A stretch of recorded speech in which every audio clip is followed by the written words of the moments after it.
Good morning, Bitcoin. My name is Thomas Hunt, and this is Proof of Work. Proof of Work is a show about the people behind Bitcoin and how they got here. Today we're joined by Michelle from Nodal. How's it going, Michelle? It's going well. It's been a crazy conference here in Malta. A lot of people to meet, a lot of great speakers. Yeah, great speakers, great attendees, incredible feedback.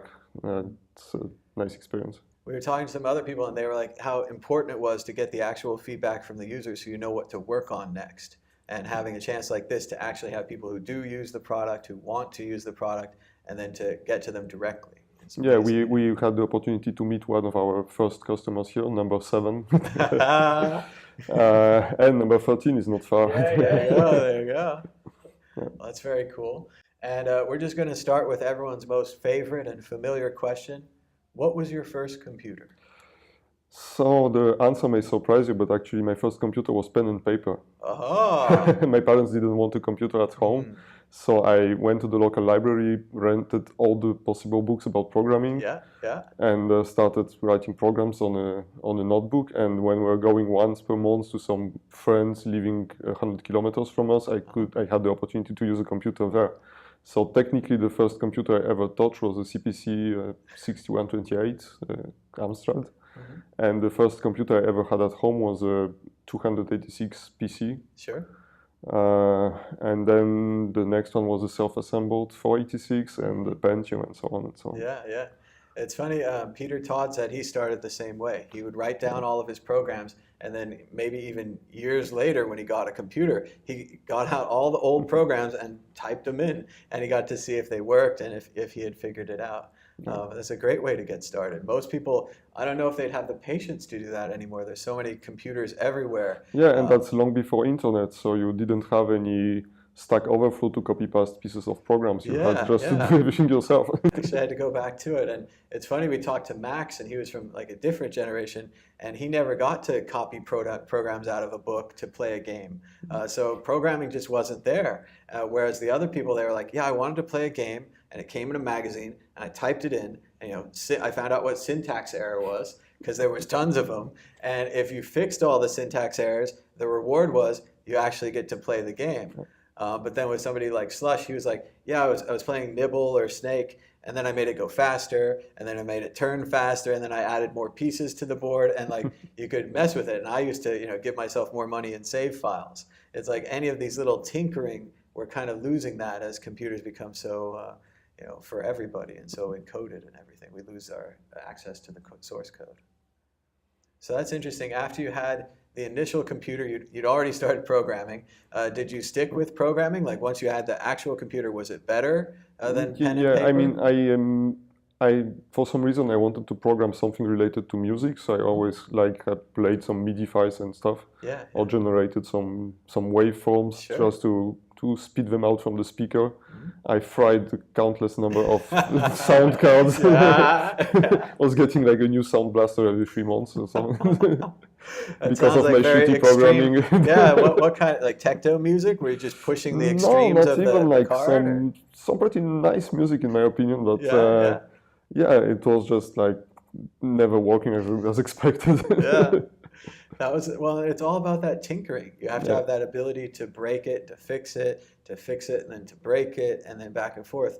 So many people are afraid of computers. They're afraid of breaking it, but you just get a new sound card, right? I mean, you just get a new motherboard. It works out. I mean, today it's becoming harder to replace anything yourself. But sure. You have to dump the whole machine. It's a tragedy. You have to buy a new 4,000 euro MacBook Pro.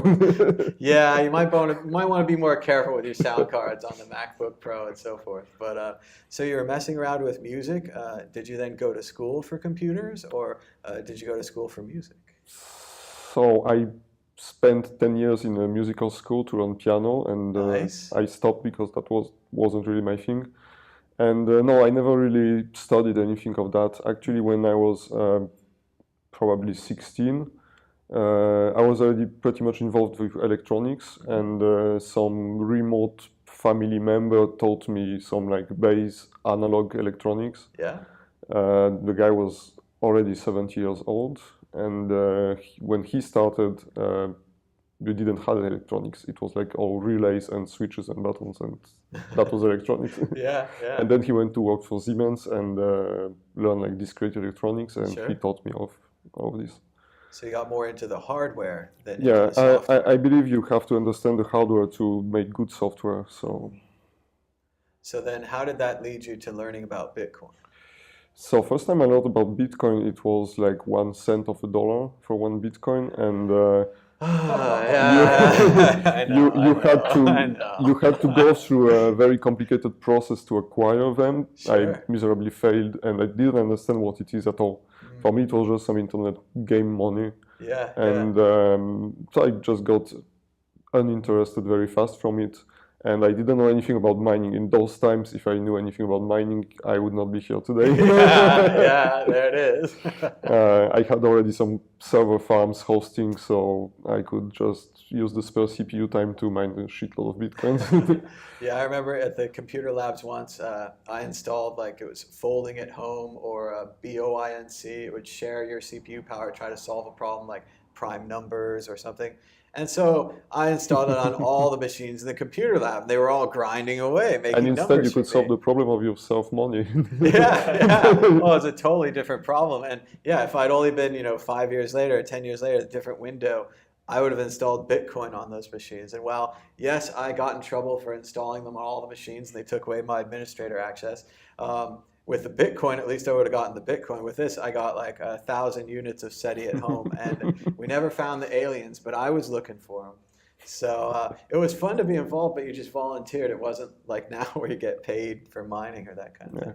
And second time I heard about Bitcoin was from some work colleague in 2012 or 13, and we started dreaming about making a hardware wallet. It was like the thing of that moment, and it was before the first ledger was released, I think. Trezor was maybe already there. Nice. And so we had this idea to make like a e-ink, very flat, like a credit card sized wallet. Sure. And totally failed because the electronics were too expensive, too complicated. And I mean, at $200 per Bitcoin, it wasn't still very motivating to do anything. Yeah, it was hard to sell like a $400 hardware wallet at a $200 Bitcoin. Yeah. And finally, I really got committed to Bitcoin 2.5 years ago, and started building full nodes 2 years ago. So you're building full nodes and Raspberry Pis or computers? So my first full node was actually, again, a wallet. I had it somewhere in my bag. It's like a Raspberry Pi Zero with an OLED screen and a camera on the back. So the idea was you got the full chain on the SD card. When you need to make a payment, you find some Wi-Fi or you share your phone's Wi-Fi, you synchronize, and then you scan the QR code and you pay. Nice. Totally unpractical, totally stupid, because an online hardware wallet is a stupid idea. Doesn't quite have the security features. But the idea was to have a purpose-built device and not run it on your mobile phone. So at least incrementally better than having it on your mobile phone.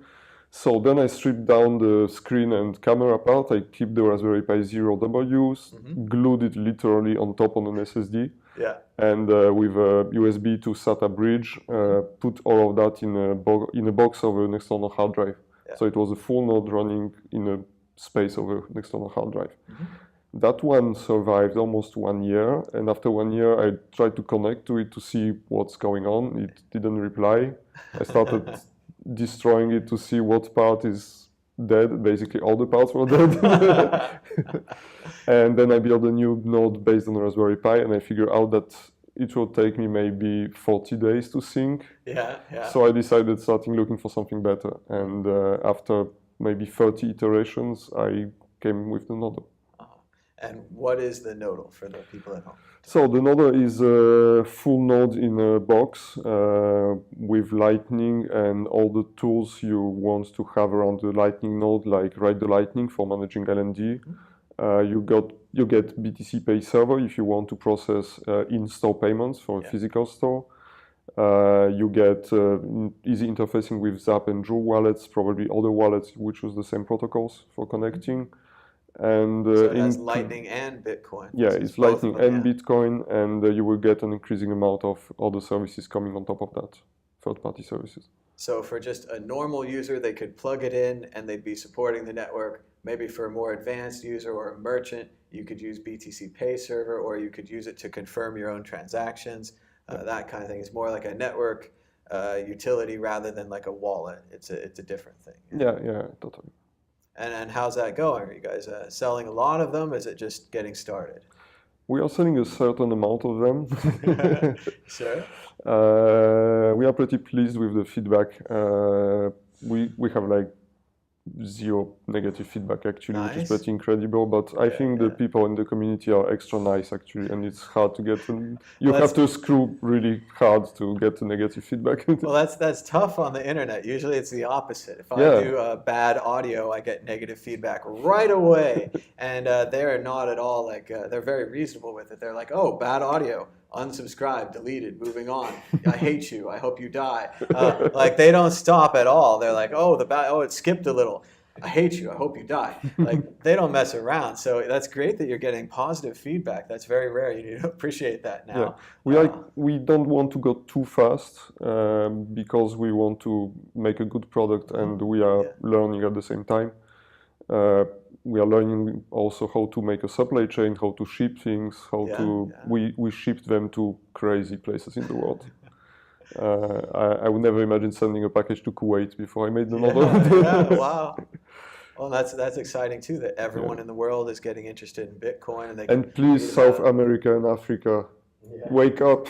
We don't have anyone yet. I was just talking in the last video how, I know the bankers are coming. And when the bankers are here, they're going to buy all the Bitcoin. And normal people like me are going to have a real hard time getting even a 0.1 or 0.001 or any kind of thing.